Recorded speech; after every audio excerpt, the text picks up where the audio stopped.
السلام علیکم ورحمۃ اللہ وبرکاتہ نحمدہ ونصلی علی رسولہ الکریم اما بعد فاعوذ باللہ من الشیطان الرجیم قال اللہ تعالی فی القرآن المجید بسم اللہ الرحمن الرحیم یا ایہا الذین آمنوا اتقوا اللہ حق تقاتہ ولا تموتن الا وانتم مسلمون وقال النبی صلی اللہ علیہ وسلم بلغوا انی ولو آیا او کما قال۔ ہر قسم کی حمد و ثنا اللہ سبحانہ و تعالی کے لیے جو کل کائنات کا خالق ہے، مالک ہے، رازق ہے، داتا گنج بخش رنج بخش غریب نواز اور غوث اعظم ہے، کائنات کے ذرے ذرے کا دستگیر ہے، فعال لما یرید ہے، نحن اقرب الیہ من حبل الورید ہے، جس کی ذات صفات کمالات کے اندر کوئی بھی شریک نہیں،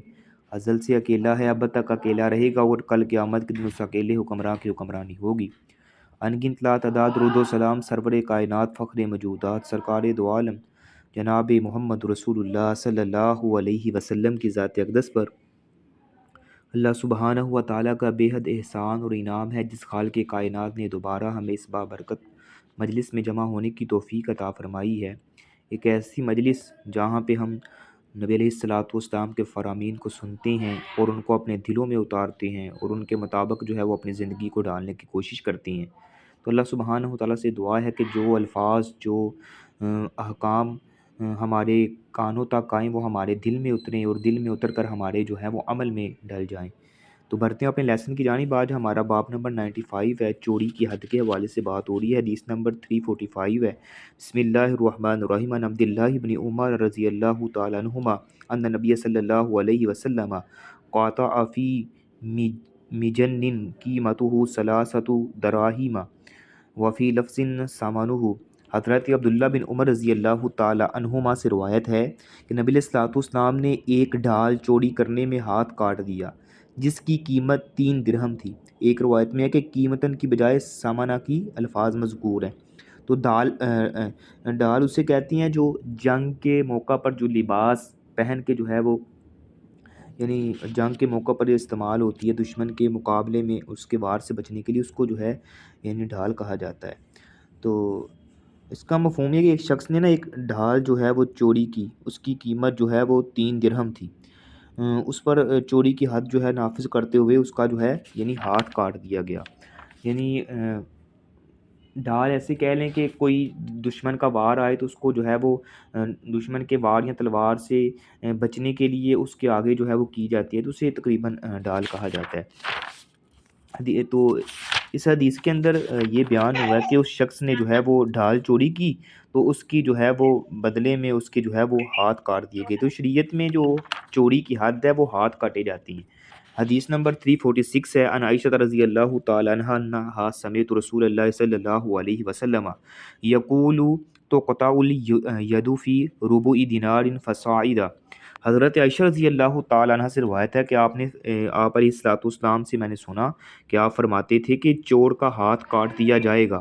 ربع دینار یا اس سے زیادہ مقدار میں چوری کرنے کے جرم میں۔ تو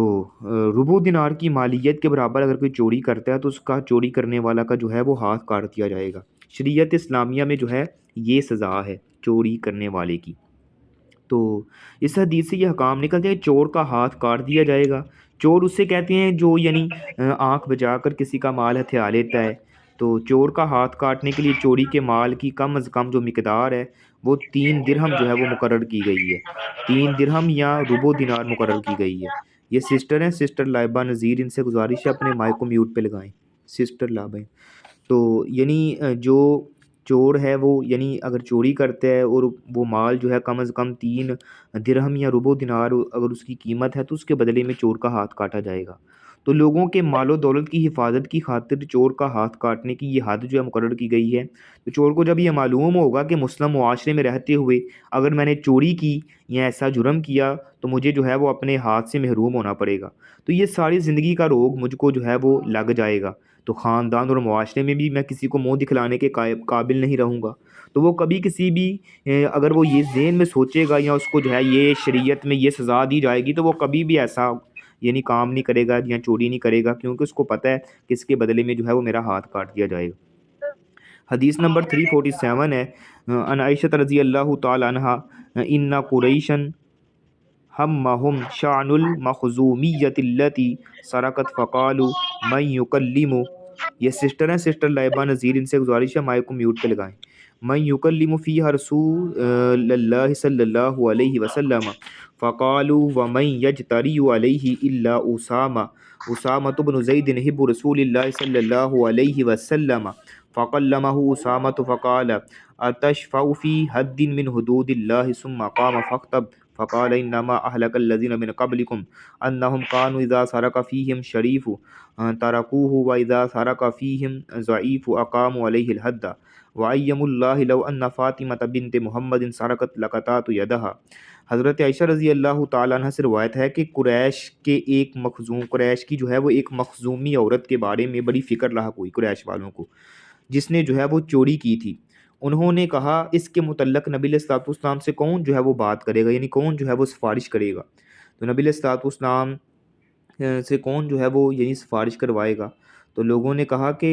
اسامہ بن زید جو ہیں وہ اس کی جرت جو ہے وہ کر سکتا ہے، کیونکہ وہ آپ علیہ الصلوۃ والسلام کے بڑے قریبی ہیں. تو اسامہ نے آپ صلی اللہ علیہ وسلم سے بات کی تو آپ نے فرمایا کیا تم اللہ کی حدود میں سے ایک حد کے بارے میں سفارش کرتی ہو؟ پھر آپ کھڑے ہوئے، لوگوں سے خطاب کیا، آپ نے ارشاد فرمایا تم سے پہلے لوگوں کو اسی چیز نے ہلاک کیا ہے کہ ان میں سے کوئی چودھری یعنی کوئی مالدار، کوئی نام منصب والا جو ہے وہ چوری کرتا تو اسے چھوڑ دیا جاتا تھا. جب کوئی ان میں کمزور چوری کرتا تو اس پر جو ہے وہ حد قائم کرتے تھے. تو اللہ کی قسم اگر فاطمہ بنت محمد بھی چوری کرتی تو میں اس کے بھی ہاتھ کاٹ دیتا. یعنی آپ علیہ الصلوۃ والسلام نے اس موقع پر یہ الفاظ جو ہیں وہ ارشاد فرمائے. تو جی، تو ایک روایت میں ہے کہ وہ عورت جو ہے وہ لوگوں سے سامان مانگا کرتی تھی. ایک عورت پھر جو ہے وہ لوگوں سے سامان لینے کے بعد دینے سے انکار کر دیتی تھی. تو نبی علیہ الصلوۃ والسلام نے اس کا ہاتھ جو ہے وہ کاٹ دینے کا بھی حکم صادر فرمایا. یہ بھی حدیث بخاری مسلم کے اندر آتی ہے. تو اس حدیث کا مفہوم یہ ہے کہ قبیلہ بنو مخزوم کی ایک عورت لوگوں سے استعمال کے لیے سامان مانگ کر لیتی تھی. جب وہ واپس کر دینے کا تقاضا کرتے تو وہ دینے سے انکار کر دیتی. ایک دفعہ اس نے زیور مانگ کر یعنی کسی سے لیا تو واپس دینے سے انکار کر دیا. تو نبی علیہ الصلوۃ والسلام تک یہ جب معاملہ پہنچا تو آپ کی خدمت میں جو ہے وہ پیش کیا گیا. آپ نے تفتیش کی تو یہ زیور اس سے برآمد ہو گیا. آپ نے اس کا ہاتھ جو ہے وہ کاٹنے کا فیصلہ جو ہے وہ صادر فرمایا. تو قریش یہ فیصلہ سن کر بڑے پریشان ہوئے کہ انہوں نے باہمی مشورے سے حضرت اسامہ بن زید کو سفارش کے لیے منتخب کیا. حضرت اسامہ بن زید نے جب نبی علیہ الصلوۃ والسلام سے اس عورت کی سفارش کی تو آپ جو ہے وہ یعنی غصے کا اظہار کیا اور آپ نے فرمایا کہ کیا تم اللہ کی حدود میں سفارش کرتی ہو؟ تمہیں یہ جرت کیسے ہوئی؟ پھر آپ لوگوں سے مخاطب بھی اور فرمایا کہ تم سے پہلے لوگوں کو اسی طرز عمل پر جو ہے وہ تباہ و برباد کر دیا گیا. یعنی جب ان میں کوئی معزز آدمی چوری کرتا تھا وہ اسے کچھ نہ کہتے، اور جب کوئی کمزور کوئی چوری کرتا یعنی کوئی گناہ کرتا تو اس پر جو ہے وہ حد نافذ کر دیا کرتے تھے. تو سنو اس ذات کی قسم ہے جس کے ہاتھ میں میری جان ہے، اگر میری بیٹی فاطمہ بھی چوری کرتی تو میں اس کا بھی ہاتھ جو ہے وہ کاٹ دیتا.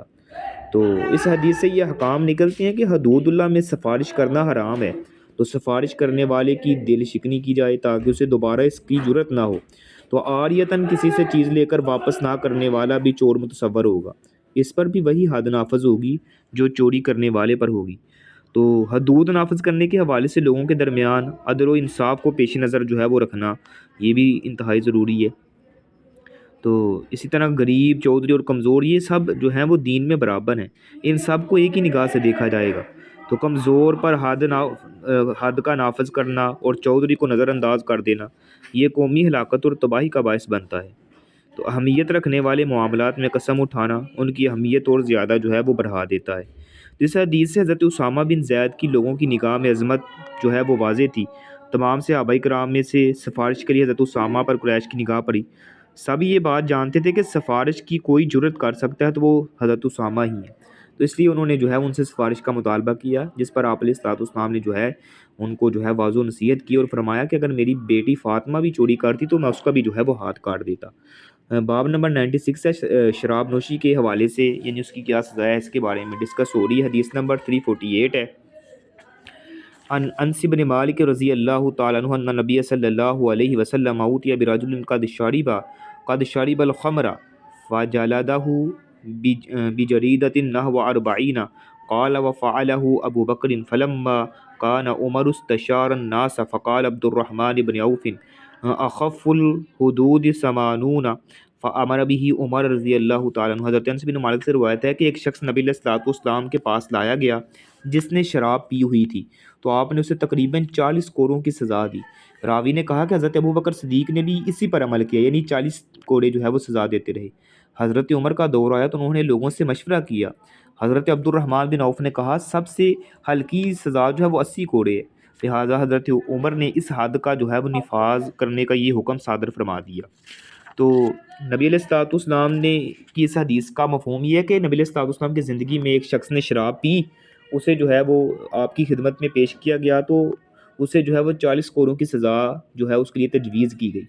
حضرت ابوبکر صدیق نے بھی اپنے دور خلافت میں اسی پر عمل کیا ہے، لیکن حضرت عمر بن خطاب جب مسند خلافت پر جلوہ فروز ہوتے ہیں تو آپ نے لوگوں سے شراب نوشی کی سزا کے بارے میں مشورہ لیا۔ تو حضرت عبد الرحمن بن عوف نے فرمایا کہ کم از کم 80 کوڑے جو ہیں وہ تو لگنے چاہیے۔ تو حضرت عمر بن خطاب نے شراب نوشی کی سزا 80 کوڑے مقرر کر دی۔ تو اس حدیث سے حکام نکلتے ہیں کہ دور نبوت اور حضرت ابوبکر صدیق کے دور خلافت میں شراب نوشی کی حد جو ہے وہ 40 کوڑے نافذ رہی۔ تو حضرت عمر بن خطاب نے صحابہ کرام سے مشورہ کیا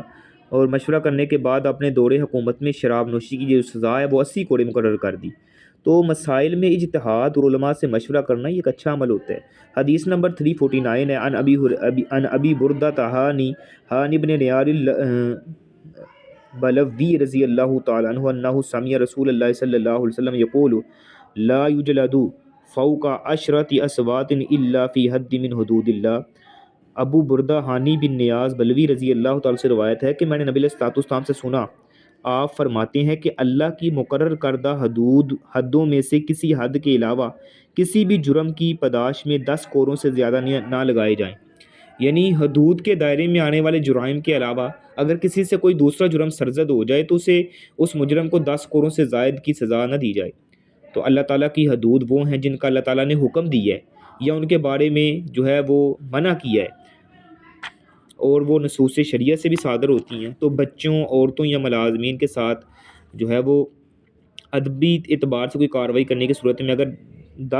10 چھڑیاں لگائی جائیں تو یہ بہت زیادہ سزا ہے۔ تو اس سے زیادہ جو ہے سزا نہیں دی جا سکتی، لیکن بہتر یہ ہے کہ بغیر جو ہے سزا کے جو ہے وہ یعنی تربیت کی جائے تو یہ زیادہ مؤثر انداز میں جو ہے وہ ثابت ہو جاتی ہے۔ تو باب نمبر 97 ہے کتاب الایمان والنذور کے حوالے سے، ان عبد الرحمن ابن سمرہ رضی اللہ تعالیٰ عنہ قال قال رسول اللہ صلی اللہ علیہ وسلم یا عبد الرحمن ابن سمرہ لا تسأل الامارۃ فإنک ان اوتیتها عن مسألۃ وکلت الیہا وان اوتیتها عن غیر مسألۃ وانت علیہا واذا حلفت علی یمین فرعیت غیرہا خیرا منها فکفر عن یمینک وات الذی هو خیر۔ تو حضرت عبد الرحمن بن سمرہ سے روایت ہے کہ نبی علیہ الصلوۃ والسلام نے فرمایا عبد الرحمن بن سمرہ امارت اور حکومت کا سوال نہ کرنا، اگر تجھے یہ سوال کرنے پر دے دی گئی تو تم اس کے سپرد کر دیے جاؤ گے، اگر یہ تجھے بغیر سوال کے ملی تو تیری اس سلسلے میں مدد کی جائے گی۔ جب تو کوئی قسم کھا لے تو پھر دیکھے کہ کوئی دوسرا عمل اس سے بہتر ہے تو اپنی قسم کا کفارہ دے دے اور وہ عمل کر جو اس سے بہتر ہو۔ تو مفہوم یہ ہے کہ نبی علیہ الصلوۃ والسلام نے حضرت عبد الرحمن بن سمرہ کو نصیحت کرتے ہوئے اس بات کا جو ہے وہ یعنی حکم فرمایا کہ اپنی زندگی میں کسی عہدے یا منصب کا سوال نہ کرنا، اور یاد رکھنا کہ اگر تیرے طلب کرنے کی بنا پر کوئی عہدہ یا منصب یا ذمہ داری تجھے سونپ دی گئی ہے تو وہ تیرے گلے میں پڑ جائے گی اور تم اس کے لیے بے یار و مددگار جو ہے وہ یعنی ہو جاؤ گے۔ وہ منصب تیرے یعنی گلے کا توق بھی بن سکتا ہے۔ تو ہاں اگر تجھے کوئی منصب بن مانگے دے دیا جاتا ہے اور تم اسے جو ہے وہ قبول بھی کر لیتے ہو تو اس میں کوئی حرج نہیں ہے، تو اس حال میں وہ تیرے لیے باعث اللہ تعالیٰ کی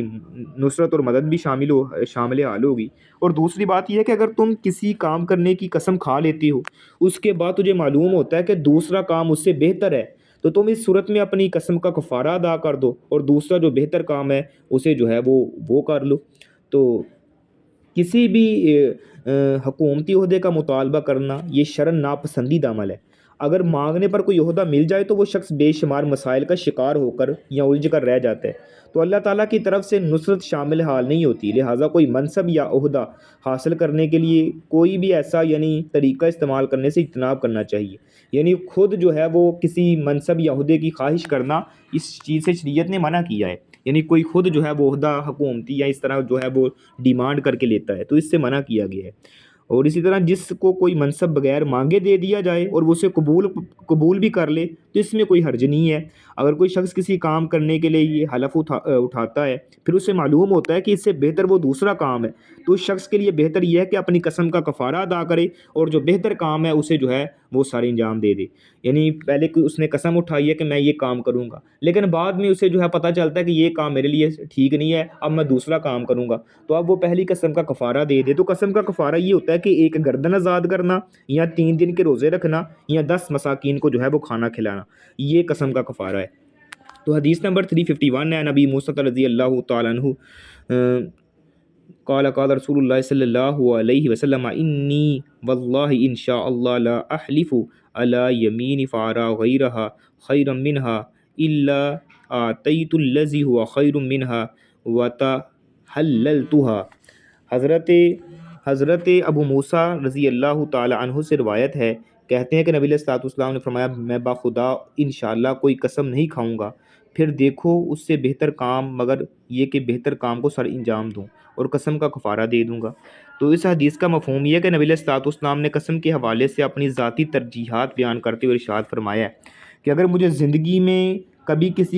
کسی کام کو سر انجام دینے پر قسم اٹھانے کی نوبت آ بھی جائے اور مجھے یہ معلوم ہو جائے کہ اس سے بہتر دوسرا کام ہے، تو میں قسم کا کفارہ ادا کر دوں گا اور جو بہتر کام ہے جو ہے اسے جو ہے وہ دوسرے کام پہ ترجیح دوں گا۔ تو کسی کام کو سر انجام دینے کے لیے قسم اٹھانا یہ جائز ہے۔ جس کام کے لیے قسم جو ہے وہ اٹھائی ہے، اگر وہ کرنا ضروری ہو جاتا ہے، ورنہ جو ہے وہ قسم کا کفارہ دینا پڑتا ہے۔ جس کام کے لیے انسان نے قسم اٹھائی ہے پھر وہ لازماً اس کام کو کرے گا، اگر نہیں کرتا تو وہ پھر قسم کا کفارہ دے گا۔ تو قسم کا کفارہ ہم نے پیچھے پڑھ لی ہے۔ اگر قسم کھا لینے کے بعد پتہ چل جائے کہ اس سے بہتر دوسرا کام ہے، تو پھر وہ بھی تب بھی جو ہے وہ قسم کا کفارہ ادا کر کے جو اس سے بہتر کام ہے اس کو جو ہے سر انجام دے دے۔ تو قسم کا کفارہ ایک گردن آزاد کرنا، یا 3 دن کے روزے رکھنا، یا 10 مساکین کو جو ہے وہ کھانا کھلانا ہے۔ حدیث نمبر 352 ہے، ان عمر بن الخطاب رضی اللہ تعالیٰ عنہ قال قال رسول اللہ صلی اللہ علیہ وسلم ان اللہ ینہاکم ان تحلفوا بآبائکم ولمسلم فمن کان حالفا فلیحلف باللہ او لیصمت۔ وفی روایت قال عمر فواللہ ما حلفت بها منذ سمعت رسول اللہ صلی اللہ علیہ وسلم ینہا عنہا ذاکرا ولا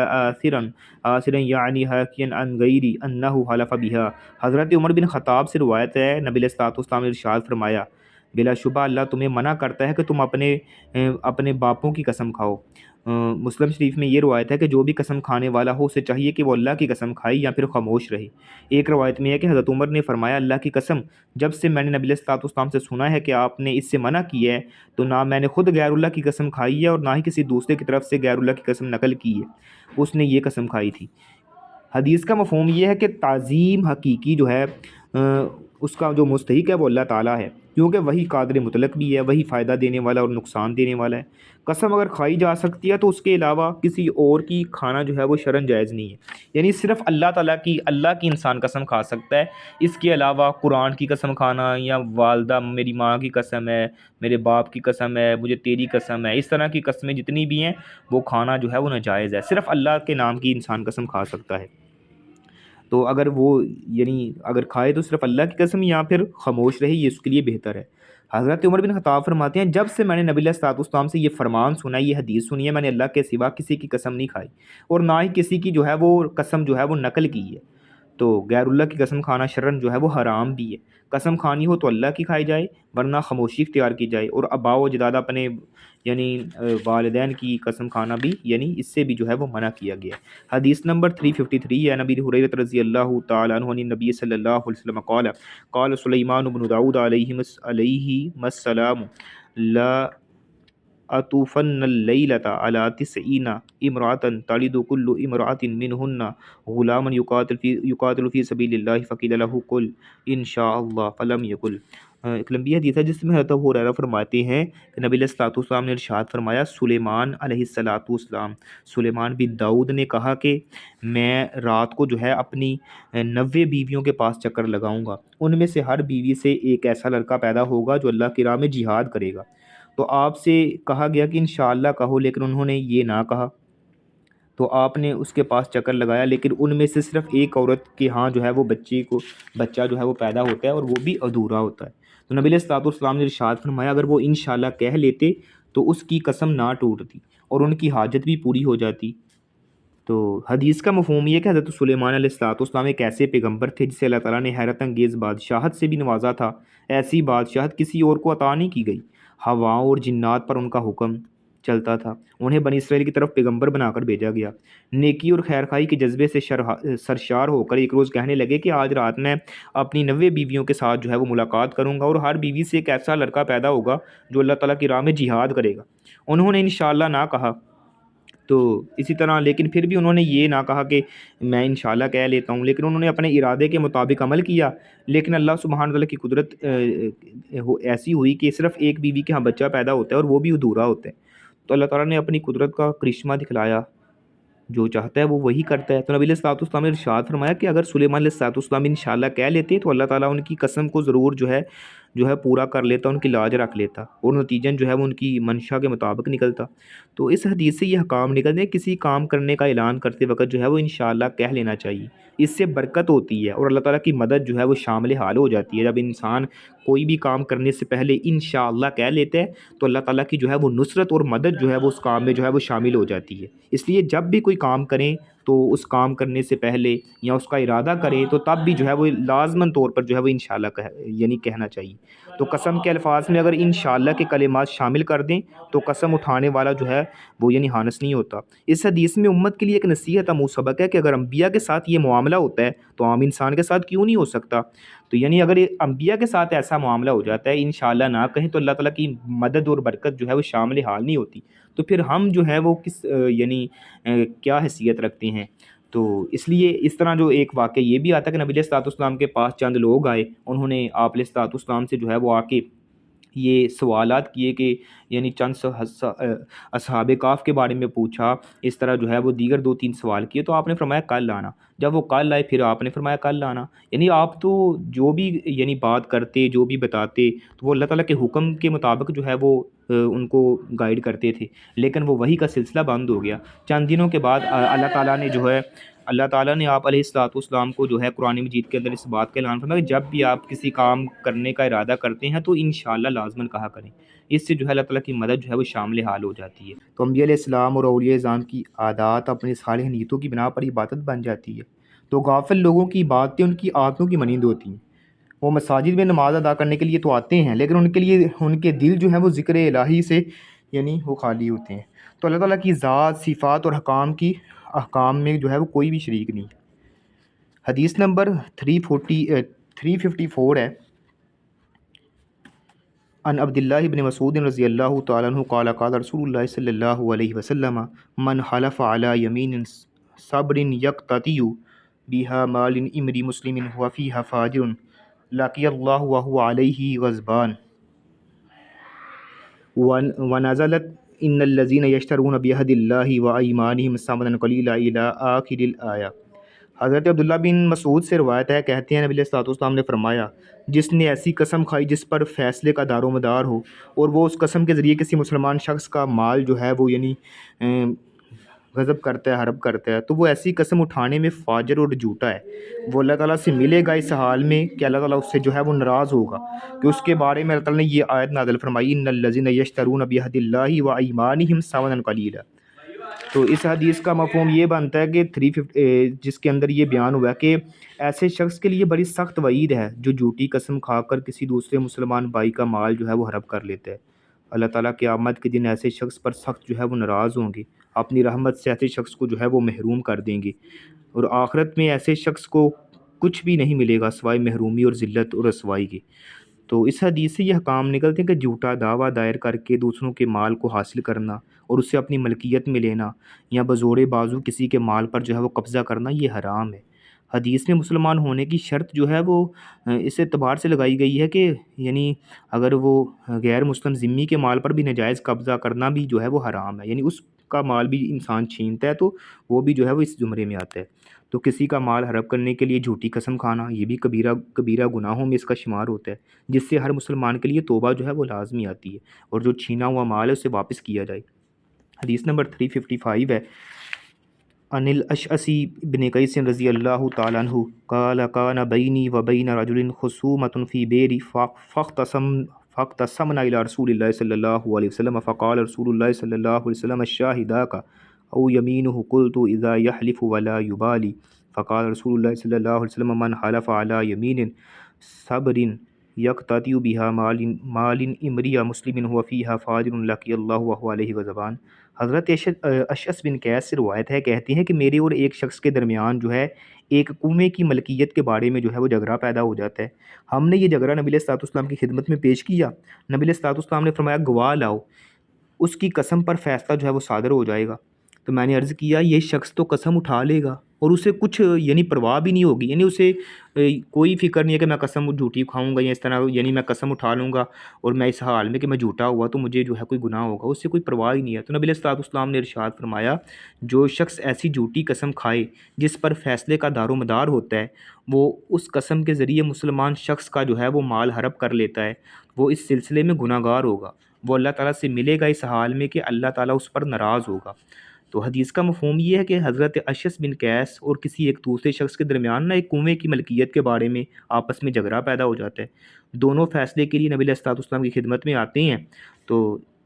اس حال میں آپ علیہ الصلوۃ والسلام نے فرمایا گواہ کوئی پیش کرو بھائی، یہ کنواں واقعی جو ہے وہ تیری ملکیت ہے، ورنہ تیرے فریق مخالف کی قسم پر فیصلہ سنا دیا جائے گا۔ تو میں نے عرض کی یا رسول اللہ یہ تو قسم اٹھا لے گا،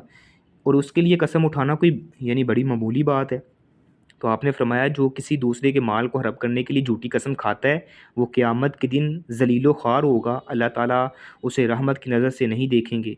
تو دعویٰ کرنے والا جو ہے وہ دلیل پیش کرے گا، اور اگر وہ دلیل پیش نہ کر سکے تو انکار کرنے والے سے قسم لی جاتی ہے۔ اور اسی طرح جو ہے وہ جھوٹی قسم کھانا جس سے کسی دوسرے کا مال ہڑپ کرنا مقصود ہو، یہ کبیرہ گناہ ہے جو اللہ تعالیٰ کی ناراضگی اور عذاب کا باعث بنتی ہے۔ تو حاکم جو ہے وہ ظاہری دلائل کی روشنی میں فیصلہ کرنے کا مجاز ہوتا ہے، حقیقت کا علم تو اللہ تعالیٰ کو ہوتا ہے، وہ تو ظاہری اسباب کو دے کے جو ہے وہ فیصلہ کرتا ہے۔ یا ان حضرات کو جو ہے معاملہ عدالت میں لے کر آتے ہیں تو کسی کی چرب زبانی سے متاثر ہو کر اگر قاضی جو ہے اس کے حق میں فیصلہ دے دے اور وہ مال حقیقتاً اس کا نہ ہو تو قیامت کے دن یہ مال جو ہے اس کے لیے وبال جان بن جائے گا۔ یا اگر جھوٹ بول کے کوئی مال جو ہے وہ ہڑپ کر لیتا ہے، اللہ تعالیٰ کی عدالت میں جب آئے گا تو وہ جو مال ہے اس کے لیے یعنی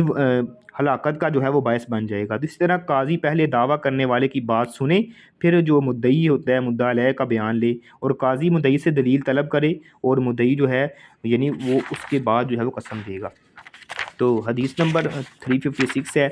عن ثابت بن ضحاک الانصاری انہ بائی رسول اللہ صلی اللہ علیہ وسلم تحت الشجرۃ وان رسول اللہ صلی اللہ علیہ وسلم قال من حلف علی یمین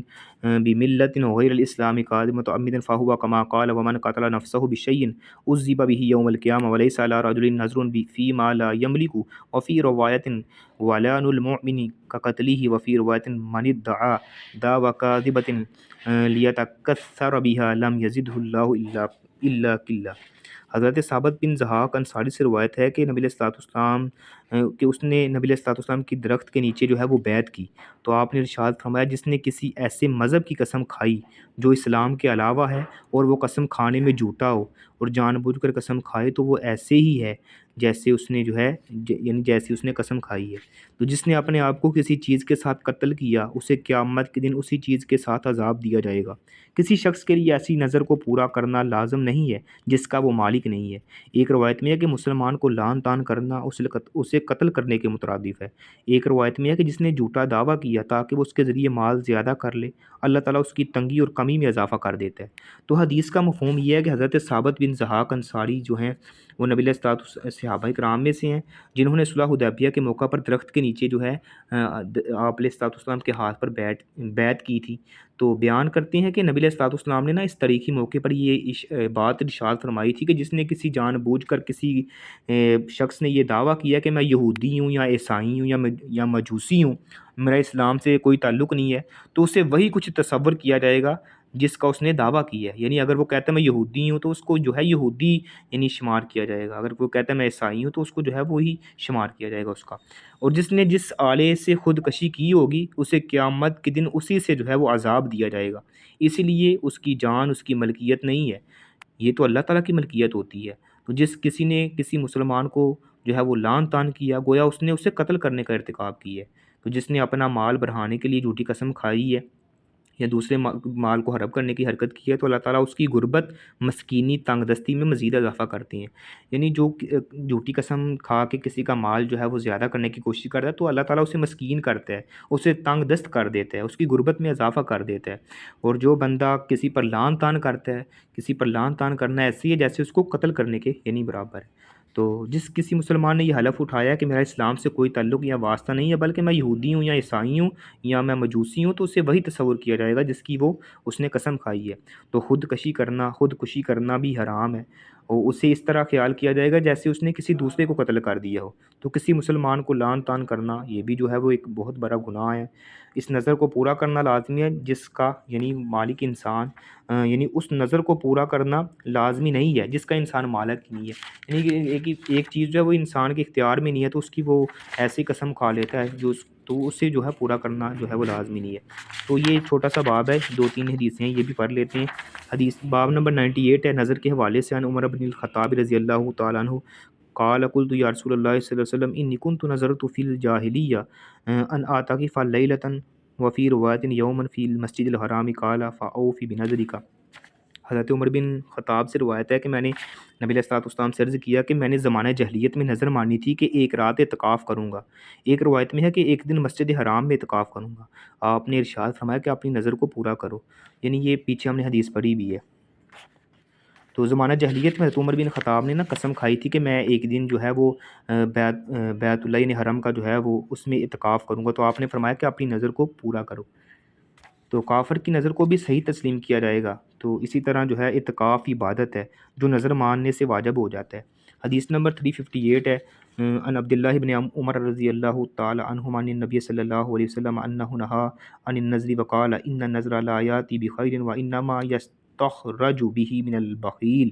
حضرت عبداللہ بن عمر سے روایت ہے کہ نبی علیہ الصلوۃ والسلام نے نظر ماننے سے منع فرمایا۔ آپ نے ارشاد فرمایا نظر کوئی خیر و بلائی نہیں لاتی، بلا شبہ اس کے ذریعے تو بخیل سے مال نکالا جاتا ہے۔ نبی علیہ الصلوۃ والسلام نے نظر ماننے سے منع کرتے ہوئے اس کا سبب یہ بیان فرمایا کہ کسی خیر و بلائی کا پیشی خیمہ ثابت نہیں ہے، اس کے ذریعے تو صرف جو ہے بخیل سے جو ہے مال نکالا جاتا ہے۔ تو نظر ماننے سے انسان کی تقدیر تبدیل نہیں ہوتی،